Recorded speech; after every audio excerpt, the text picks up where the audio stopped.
Olá pessoal, aqui é o Carlos Martins para mais um vídeo de mercado em 5 minutos, dessa vez para o dia 6/9 com os fechamentos do dia 5. Ibovespa hoje fazendo uma estrela cadente, né? A gente está vendo aqui também conhecida essa figura como pavio de baixa. Se a gente der um zoom bem aqui nesse pregão de hoje, dá para ver que ele fez. Ele abriu, né? Deu uma disparada lá em cima, atingiu o máximo de 73.179 pontos e voltou para o mesmo patamar de antes. Essa figura aqui, ela é considerada pela análise de Doji, né, do padrão de candlestick, como uma figura de reversão, porque ela marca um topo no intraday, né? Entre abrir o mercado, subir e fechar, ela faz um topo.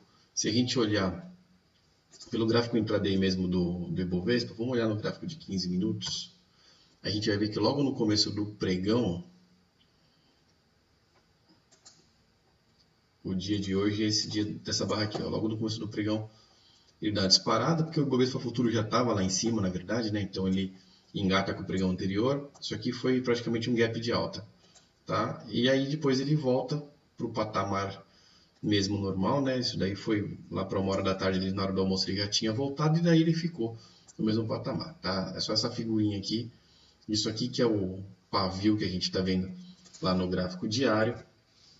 E é isso aí que dá essa figura de padrão de candlestick de reversão, né? Que não é uma figura nem um pouquinho legal, como você pode imaginar, tá? Então, o Ibovespa estava apontado aqui para os 74.300, com projeção final de 77.300. Essa máxima aí do começo do dia rompeu 72.400, que era uma resistência mais fraca, intermediária, né? Era o intra-Fibonacci, ou seja, o Fibonacci do Fibonacci. Tá? Você pega um pedaço do Fibonacci, traça um outro Fibonacci dentro, você tem essas linhas verdes. Ele chegou a passar e voltou para baixo da linha verde. Isso é realmente um sinal ruim, ele pode voltar aqui para os 71.300 por causa dessa movimentação. O que a gente vai ter que ver agora é exatamente como ele se comporta se ele voltar para o suporte. Se ele vai voltar passando os suportes, né, e tentar ir até os 70.000 de novo, tá? Ou se ele vai ficar andando aqui entre os 72.400 e os 71.300 durante algum tempo. A menor probabilidade é dele continuar subindo como se isso aqui não tivesse ocorrido, tá? Então vamos ficar de olho aí, é um sinal alerta para quem está apostando pesado na alta, né?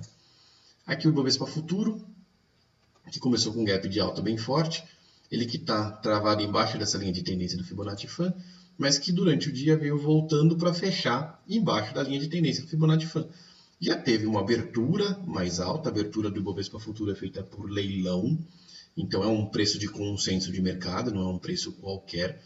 Então o fato de uma abertura ter ficado acima da linha de resistência já é um meio pé para o rompimento definitivo.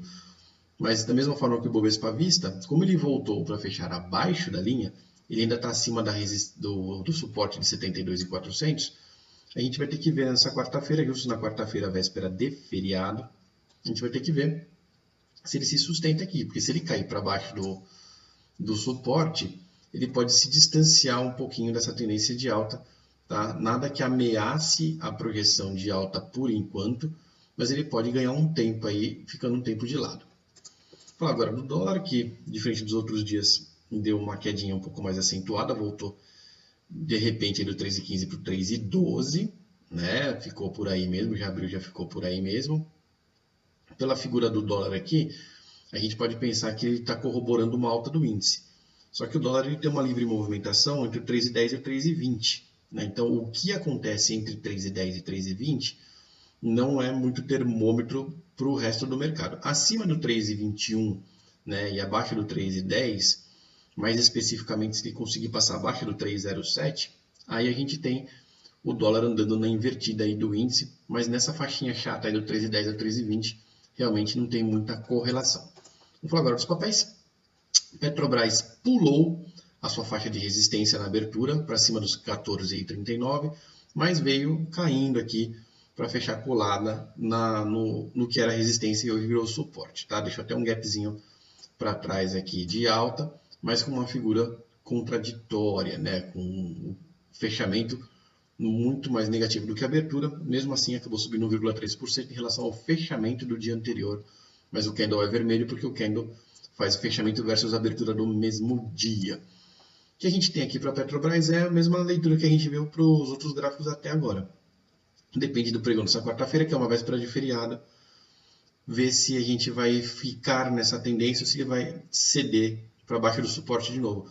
Por ser uma véspera de feriado, depois do próximo pregão ser um sanduíche de feriado, pode se imaginar que uma definição forte mesmo do que vai acontecer aqui na Ibovespa só para a semana que vem, inclusive nos papéis. Tá? Mas algumas definições a gente já vai conseguir ver hoje. Vale 3 conseguiu passar acima da sua resistência do 36,26, né, com a máxima no 36,69, mas voltou para o 35. Tá? Então ela também pula a primeira resistência mais fraquinha e depois acaba se arrependendo dentro do próprio pregão. As resistências mais fortes dela depois desse topo aqui seriam o 39,51 intermediária e a projeção final está em 43,58, nada muda. O suporte dela também continua no 32,91, oficialmente agora 32,91, essa linha de baixo já está mais longe, é o segundo suporte mais forte. Quando ela está inclinada, ela pode vir andando até bater do 32,91, mas o 32,91 é o que manda por enquanto. Aqui o Banco do Brasil, que com todas essas lengas, o Banco do Brasil fechou o gap do dia 17/5. O gap estava para ser fechado no 32,93, a máxima do dia foi no 33,05, fecha, portanto, o gap, né? A abertura do dia foi no 33, então fecha o gap na abertura, certo? Quem estava com ordem posicionada no fechamento de gap, já aquelas ordens até cancelar, que você deixa lá vários dias no book, né? Foi pego de surpresa por um fechamento de gap até melhor do que queria, se a ordem estava no 32,93, saiu no leilão de abertura por 33, mas durante o dia se esborrachou de volta para o 31,94, inclusive 31,90 foi a mínima do dia, tá? Fechou pertinho dos 32, mas não perdeu o suporte. De qualquer forma, a projeção do Banco do Brasil era fazer esse fechamento de gap, ele o fez, então o Banco do Brasil agora fica sem projeção, ele pode andar entre o 33, né, e o 31,94 sem nenhum problema, mas a projeção já acabou. Quem aproveitou, aproveitou. Quem não aproveitou, não aproveita mais. Aqui a Itube continua projetada para o 42,04, deu um ameaço hoje no rompimento do 41,28 na abertura, mas voltou para baixo da resistência aí até o fechamento do pregão. Tá? Ela continua apontada para o 42,04, com o 40,04 como suporte, nada muda. E aqui a Ambev também, que deu um ameaço para baixo ontem, né? Bateu do lado de lá, no 19,60, e voltou a subir hoje de volta para o 19,92, ela que está resistindo bravamente nessa linha aí, que é uma linha de topo dos últimos 3 anos.